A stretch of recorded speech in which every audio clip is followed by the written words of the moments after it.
Hey guys, so I noticed something kind of gross looking on one of my bathroom faucets. So when I turn the water on, I can see there's actually like a clump of stuff on the aerator that comes down, and you can kind of see it visible in the water when it's on.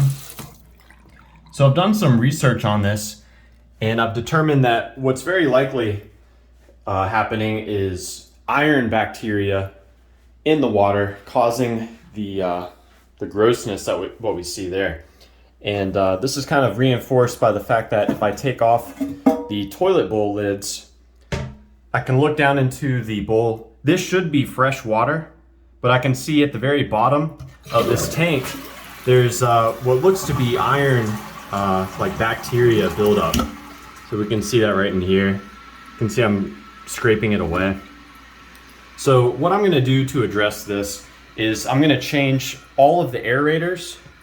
I'm also gonna change the 2 shower faucets, and I'm going to put bleach in my water softener. So I'm gonna shock the water that is in the softener. And if the problem persists, I may have to look at the well.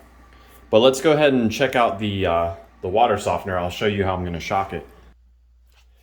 So here I'm at the water softener, and according to the manufacturer instructions, I have to put in 6 tablespoons of bleach into the softener and then initiate a regeneration of the sodium ions. I'm going to go a little overboard on the bleach, and the reason for that is because while it's doing the regeneration, I'm going to run some of that water, pulling the bleach into the different pipes, and this will help clean all the pipes. I just have to be careful to not consume the water. So this is where we pour the bleach. Just goes right in there. I'm going to reinstall the cover. Then I'm going to hold this button down to initiate the recharge. So while that's doing its thing, I can go ahead and change all of the aerators and the shower heads. I will also cut the supply of water to the hot water heater. I don't want to get bleach in here. I've already turned the temperature up to 160, which should be sufficient to kill any bacteria that's built up in it. So here I am at that bathroom sink. I'm just going to use some pliers here to unscrew the aerator. I've never done this before, but I'm assuming that I turn it counterclockwise to remove it. So here we go. Pretty gross. It looks discolored to me. And if I break this apart, I'm pretty sure I'll see a bunch of nasty stuff in here. So, got the aerator out. I'm gonna run the water a little bit until I smell bleach. This will tell me that there's bleach all the way in through the line in the pipes.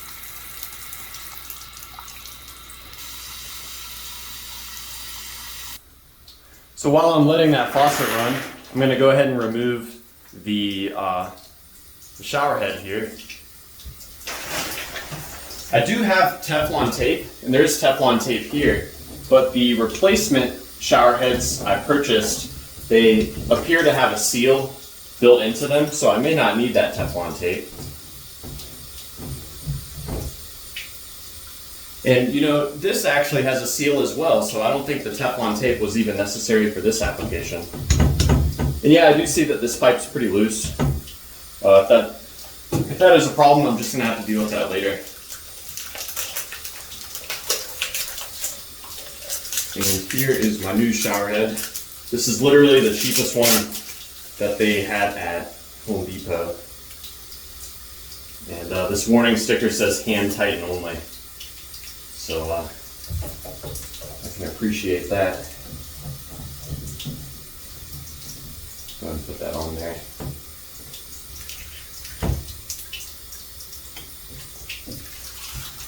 Let's see if it leaks.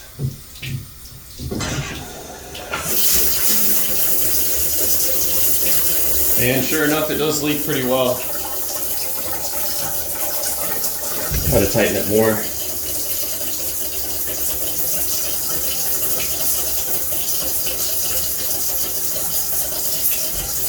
It said hand tighten only, but Give it a little juice here.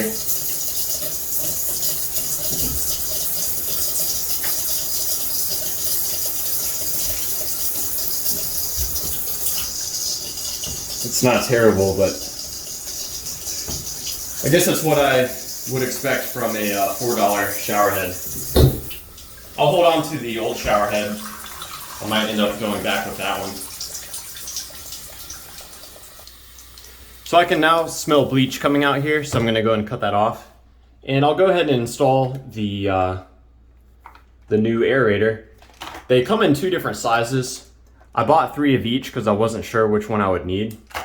But this American standard faucet, it appears to use the larger of the 2 sizes, which is the 15/16. 15/16th, I suppose I should say. So let's go ahead and get that installed.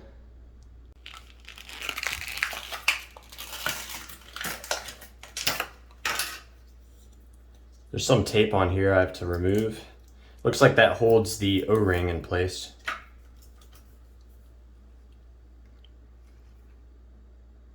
The new one is a little bit longer than the old one, which I guess I'm cool with that.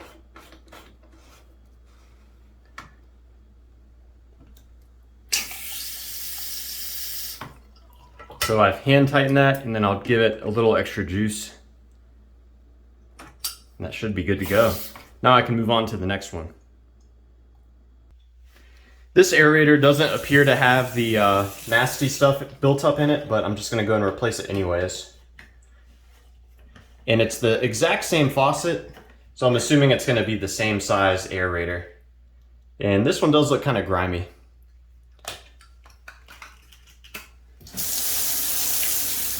And I'll let that run a little bit to let the bleachy water get to it.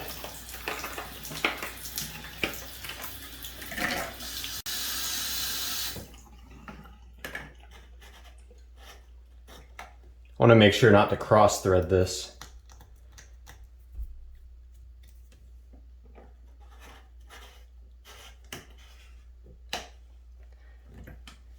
It's not quite threading in smooth, but I think that's because of the tape residue on the threads.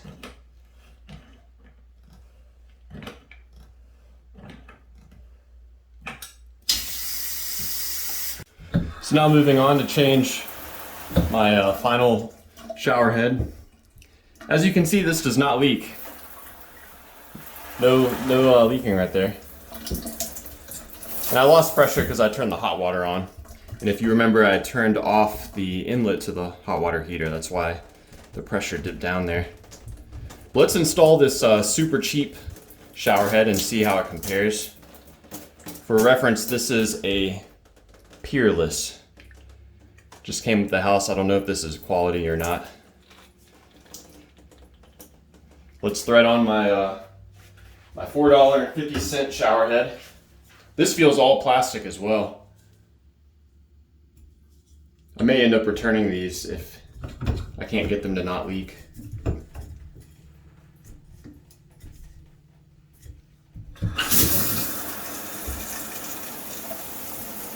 This one's not leaking, so that's pretty cool.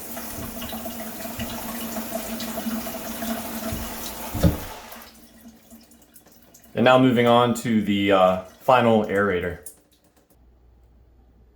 So here I am at the final aerator. This is in the kitchen sink. When I turn this on, I don't see any nasty stuff at the bottom, but that doesn't mean that it's clean either.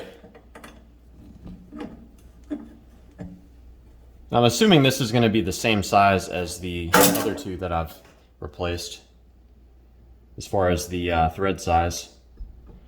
And again, I'll let that run until I get that slight bleachy smell.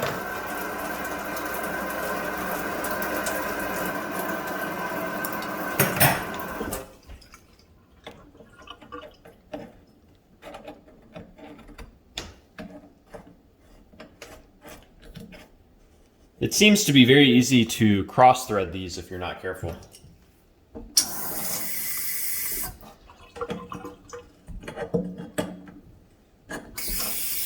Man, that does not flow very well at all.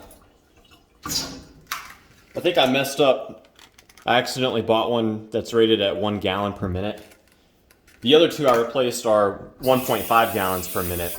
So I'm definitely going to change this out. That's not going to do it for me, especially on the kitchen sink. So this is what you want here. The 1.5 gallon per minute aerator. I couldn't find any, but I would purchase a 2 gallon per minute if I was able to find one.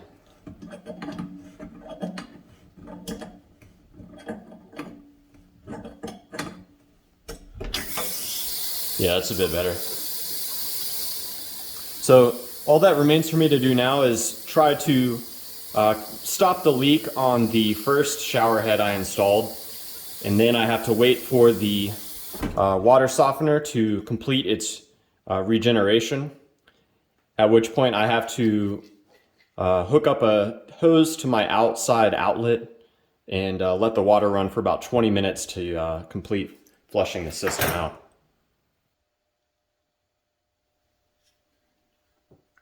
Let's get this out of here.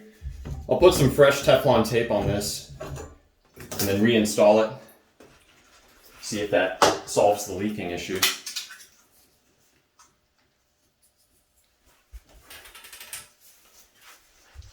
I don't know much about Teflon tape, but the one thing I do understand is when you put it on, you have to wrap it on in the same direction as you would turn the piece to tighten it. So these are just normal threads. So you turn to the right to tighten. So I'm going to wrap this going around it to the right.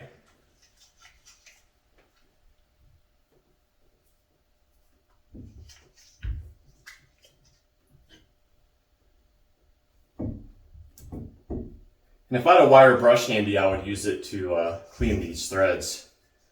But I don't know where my wire brush is. I know I have many of them. Let's get this on here.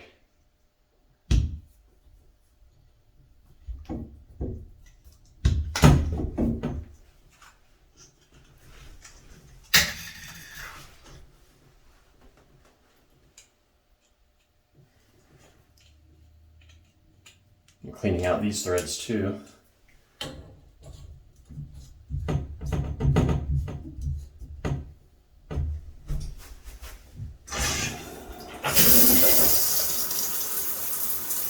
There we go. Not leaking. So I guess Teflon tape is indicated, even if the shower head has a O-ring. So here's what I've replaced. We can see some of these aerators had a good amount of junk on the inlet. This is the one from the kitchen sink. Some nasty looking stuff in there.